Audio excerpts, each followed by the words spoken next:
قوت رکھی ہے، کتنی روحانیت رکھی ہے۔ اسی لیے اللہ نے جیسے پچھلی امتوں پر روزوں کو فرض کیا تھا، اسی طرح سے اللہ تعالیٰ نے اس امت پر بھی روزے کو فرض کیا۔ کتب علیکم الصیام کما کتب علی الذین من قبلکم لعلکم تتقون۔ تم گھبراؤ مت کہ روزہ کیسے رکھیں گے، تم سی پہلی امتوں پر بھی میں نے روزوں کو فرض کیا ہے، یہ کوئی نئی چیز نہیں ہے۔ حالانکہ پہلی امتوں پر 24 گھنٹے کا روزہ ہوا کرتا تھا۔ کتنے گھنٹے کا؟ 24 گھنٹے کا۔ اب 12 گھنٹے کا، 13 گھنٹے کا، 14 گھنٹے کا ہو جائے ہم پریشان ہو جاتے ہیں۔ پہلی امتوں پر 24 گھنٹے کا روزہ، یعنی سحری نہیں ہوا کرتی تھی، صرف افطاری ہوا کرتی تھی، صرف افطاری، افطاری کا کھانا افطاری ہوا کرتی تھی۔ وہی سحری بھی سمجھو، وہی افطاری بھی سمجھو۔ افطاری ہو گئے پھر روزہ شروع فوراً، پھر 24 گھنٹے کے بعد بیوی سے بھی نہیں مل سکتے تھے، اس لیے کہ جب 24 گھنٹے کا روزہ ہو گیا تو وہاں موقع ہی کہاں ملے گا۔ یہ تو اللہ کا شکر ہے کہ اللہ نے اس امت پر بہت بڑا احسان کیا ہے کہ 24 میں سے آدھا یعنی 12 گھنٹے کو روزہ فرض قرار دیا ہے۔ پھر بھی ہم لوگ روزے کو نہیں رکھتے، پھر بھی بہانے بناتے ہیں، اس سے روزہ رکھا نہیں جاتا، حالانکہ ہٹا کھٹا جوان ہے۔ ہوٹلوں میں کھاتے پھرتے ہیں مسلمان، غیر مسلم دیکھ کر کے ہنستے ہیں، یہ مسلمان کیسا مسلمان ہے کہ رمضان کے مہینے میں بھی ہوٹلوں میں بیٹھ کر کے کھا رہا ہے، اور ہمیں شرم تک نہیں آتی۔ نوجوان ہے، نوجوان۔ اللہ نے اس روزے کو فرض کیا، یہ ضروری ہے، یہ قرض ہے۔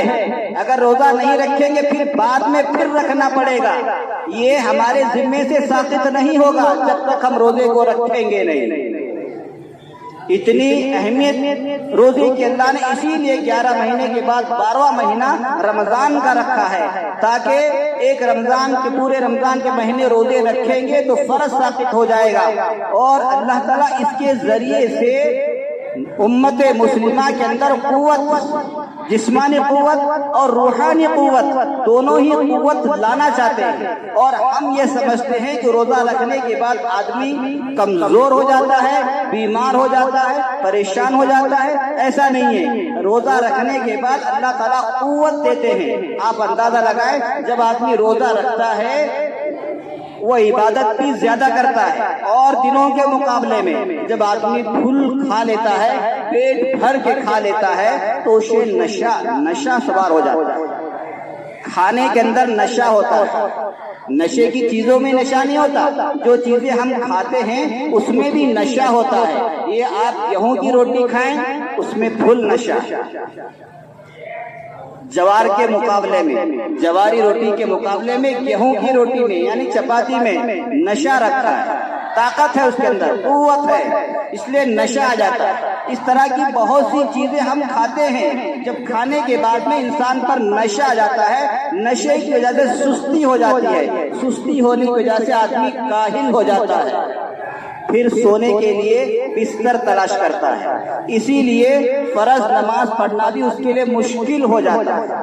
اور رمضان کے دنوں میں دیکھو ماشاءاللہ، فرض نماز سے پہلے کی جو سنتیں ہوتی ہیں وہ بھی پڑھتے ہیں، فرض نماز بھی پڑھتے ہیں، بعد کی سنت بھی پڑھتے ہیں، بعد کی نفل بھی پڑھتے ہیں۔ یہ اس کھانے یعنی بھوکا رہنے کا اثر ہے، یہ اس کے روزہ رکھنے کا اثر ہے۔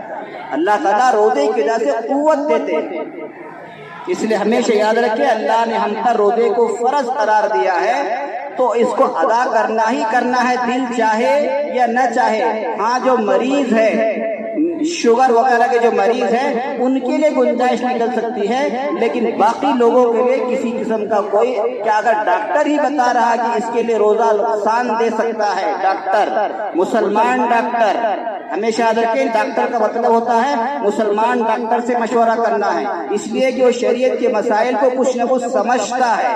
غیر مسلم تو اپنے اعتبار سے بتائے گا، لیکن مسلم ڈاکٹر طبی اعتبار سے بھی اور شریعت کے اعتبار سے کچھ نہ کچھ علم ہوتا ہے، اس کو وہ صحیح رائے دے گا، صحیح مشورہ دے گا۔ اسی لیے مسائل کے اندر مسلم ڈاکٹر کا اعتبار ہوتا ہے، اس لیے اس کی رائے پر عمل کریں، اپنی رائے سے کوئی عمل نہ کریں۔ اس لیے ہر مسلمان کو چاہیے نوجوانوں کو چاہیے، بوڑھے لوگوں کو چاہیے وہ روزہ ضرور رکھے، روزے کو ناغا نہ کرے، اور روزہ ایسا رکھے جو اللہ کے یہاں قبول ہو جائے۔ روزے کے اندر کسی قسم کا کوئی گناہ نہ ہو، روزے کے اندر کسی قسم کی کوئی سستی نہ ہو، کاہلی نہ ہو۔ ہمارا روزہ آنکھ کا بھی روزہ ہے، کان کا بھی روزہ ہے، منہ کا بھی روزہ ہے، ہر اعتبار سے ہمارے ہر عضو کا روزہ ہوتا ہے، اس لیے ہمیں ہر عضو کے اعتبار سے مکمل روزہ رکھنا ہے تاکہ اللہ کے یہاں وہ قبول ہو جائے۔ یہی سب سے بڑی اللہ کے راضی ہونے کی علامت ہے۔ اللہ ہم سب کو خوب عمل کرنے کی توفیق نصیب فرمائے، پورے رمضان کے روزے رکھنے کی، تراویح پڑھنے کی، قرآن سننے کی، پڑھنے کی، سنانے کی خوب توفیق نصیب فرمائے۔ سبحان اللہ و بحمدہ، سبحان اللہ العظیم۔